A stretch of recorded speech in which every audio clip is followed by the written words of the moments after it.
పహల్గాం ఉగ్రదాడిపై ప్రధాని మోదీ అధ్యక్షతన కేంద్ర సర్కార్ కీలక భేటీలు నిర్వహిస్తుంది.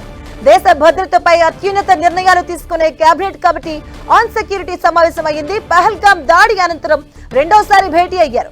సిసిపిఏ మీటింగ్ లో మోదీ, రాజ్నాథ్ సింగ్, అమిత్ షా, నితిన్ గడ్కరీ, జేపీ నడ్డా, నిర్మలా సీతారామన్, జితేన్ రామ్, అలాగే సర్బానంద సోనోవాల్, రామ్మోహన్ నాయుడు తదితరులు పాల్గొన్నారు. అనంతరం ప్రధాని అధ్యక్షతన రాజకీయ వ్యవహారాల కేబినెట్ కమిటీ కీలక సమావేశం జరగబోతుంది.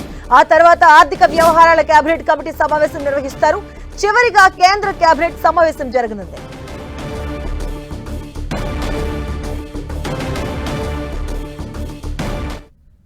ఇదే అంశానికి సంబంధించిన పూర్తి అప్డేట్స్ మా కరెస్పాండెంట్ గోపి అందిస్తారు. గోపి,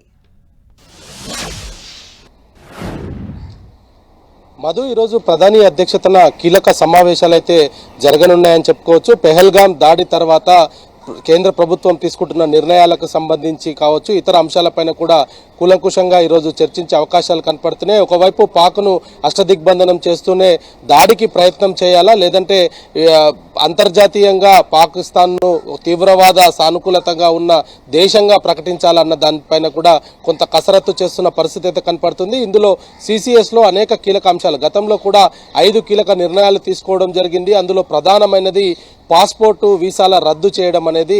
ఎందుకంటే భారత్ నుంచి స్టూడెంట్ వీసాల పైన పాకిస్తాన్కు వెళ్ళి అక్కడి నుంచి తిరిగి ఉగ్రవాద కార్యకలాపాలను పెంపొందించే దిశగా తిరిగి భారత్కు వస్తున్నారనేది కూడా గుర్తించడంతో ఈ నిర్ణయం తీసుకోవడం జరిగింది. అయితే ఈరోజు 3 మీటింగులు కూడా, ఒకటి సిసిఏ, అదేవిధంగా సిసిపిఏ, తర్వాత సిసిఎస్, ఈ 3కు సంబంధించి కూడా పహల్గాడి దాడి తర్వాత జరుగుతున్న పరిణామాలు, దేశవ్యాప్తంగా కూడా మోదీ ఏం చేస్తారంటూ కూడా ఎదురు చూస్తున్న నేపథ్యంలో నిన్న కూడా జరిగిన సమావేశంలో రాజ్నాథ్ సింగ్ 3 డిఫెన్స్కు సంబంధించిన అధికారులతోటి చర్చించిన సమయంలో కూడా మోదీ చాలా కీలకంగా వాళ్లకు కొన్ని హామీలు కూడా ఇవ్వడం జరిగింది. ఎలా దాడి చేయాలి, ఎలా మీరు దీన్ని ఇష్యూను సాల్వ్ చేస్తారన్న దానిపైన పూర్తి నిర్ణయ అధికారాలు కూడా అధికారులకే వదిలేస్తున్నట్టుగా కూడా ఆయన చెప్పడం అనేది కూడా చాలా కీలక పరిణామం. మరి ఈరోజు ఈ 3 సమావేశాల అనంతరం కేంద్ర కేబినెట్ సమావేశం ఉంది.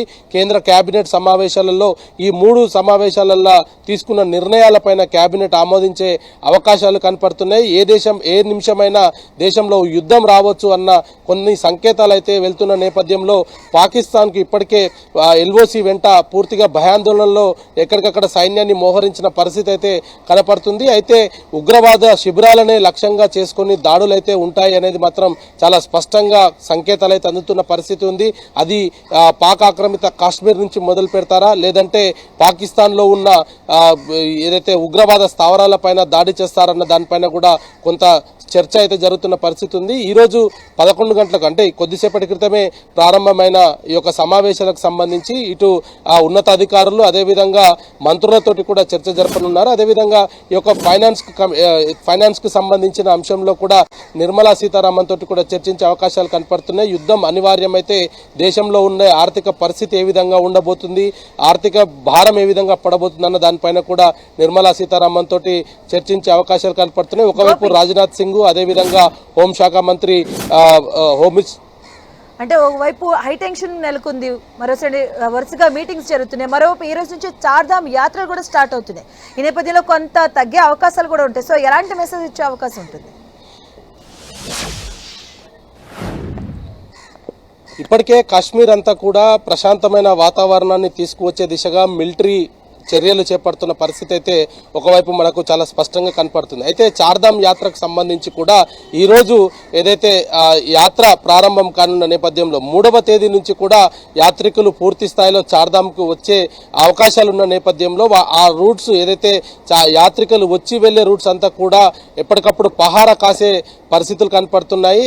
ఇప్పటికైతే ఇటు జమ్మూ కాశ్మీర్ అంతటా కూడా ఉగ్ర దాడులు జరగకుండా ఉండే విధంగా పూర్తి స్థాయిలో చర్యలు చేపడుతున్నారు. మరొక వైపు స్లీపర్ సెల్స్ యాక్టివేట్ అయ్యాయన్న ఇంటెలిజెన్స్ సమాచారం మేరకు దాదాపు 48 టూరిస్టు స్పాట్లను కూడా కేంద్ర ప్రభుత్వం మూసివేయడం జరిగింది. జమ్మూ కాశ్మీర్ ప్రభుత్వం కూడా దీన్ని ధృవీకరించడం జరిగింది. ఆయా ప్రాంతాలకు రాకుండా ఉండాలనేది కూడా టూరిస్టులకు చెప్తున్న పరిస్థితి ఉంది. ఒకవైపు వేసవి సెలవులు కావడం దక్షిణ భారతదేశంలోనే కాకుండా భారతదేశం అంతటా కూడా కాశ్మీర్లో కొంత వాతావరణం చల్లగా ఉంటుంది కాబట్టి అక్కడికి వెళ్ళాలి అన్న ఆలోచనతోటి ఈ ఏప్రిల్ మే జూన్లోనే ఎక్కువ శాతం టూరిస్టులంతా కూడా జమ్మూ కాశ్మీర్ ను సందర్శిస్తున్న నేపథ్యంలో ఇటు పూర్తి స్థాయిలో భద్రతను ఏర్పాటు చేస్తూనే ఇటు చార్ధామ్ యాత్ర కావచ్చు, జమ్మూ కాశ్మీర్లో ప్రశాంతమైన వాతావరణం కావచ్చు, వాటన్నిటికీ సంబంధించిన నిర్ణయాలు ఈరోజు కేంద్ర కేబినెట్ లో తీసుకునే అవకాశాలు కనపడుతున్నాయి.